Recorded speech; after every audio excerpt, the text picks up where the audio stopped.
तर बघा काय बातमी आहे. सरकारी कर्मचाऱ्यांना नवीन पेन्शन योजना लागू केल्याने निवृत्ती नियमामध्ये 5 मोठे महत्त्वपूर्ण बदल झाले आहेत. सरकारी कर्मचाऱ्यांना राष्ट्रीय पेन्शन योजनेऐवजी युनिफाईड पेन्शन योजना लागू करण्यात आली आहे. सदर UPS योजनेचा पर्याय राज्य सरकारी कर्मचाऱ्यांना देखील उपलब्ध करून देण्यात आलेला आहे.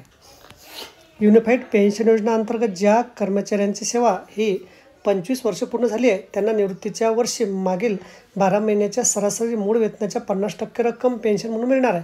जर 25 वर्षापेक्षा सेवा कमी असेल अशावेळी सेवा काळानुसार पेन्शन निश्चित करण्यात येईल. नवीन पेन्शन योजना UPS योजनेमुळे निवृत्ती नियमामध्ये कर्मचाऱ्यांना देय भत्ते व इतर लाभामध्ये बदल झाला आहे. तो पुढीलप्रमाणे जाणून घेऊया.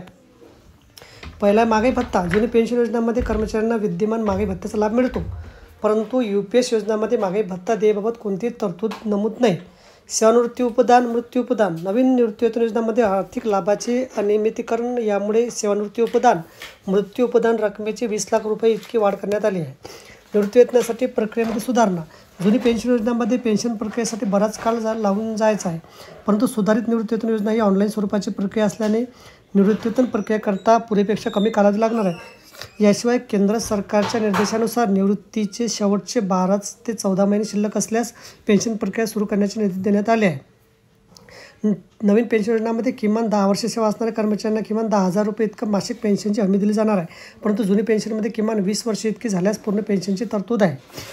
निवृत्तीवेतन धारकांना आता सरकारी यंत्रणेवर टीका टिप्पणी करता येणार नाही, कारण ते सरकारी निवृत्ती वेतन घेत असल्यास म्हणजे ते प्रत्येक प्रकारचे सरकारचे घटक आहेत. तर बघा, अशा प्रकारे अत्यंत महत्त्वाची माहिती आपल्याला समजली असेल. व्हिडिओसुद्धा आवडला असेल तर लाईक करा आणि शेअर करायला विसरू नका. धन्यवाद.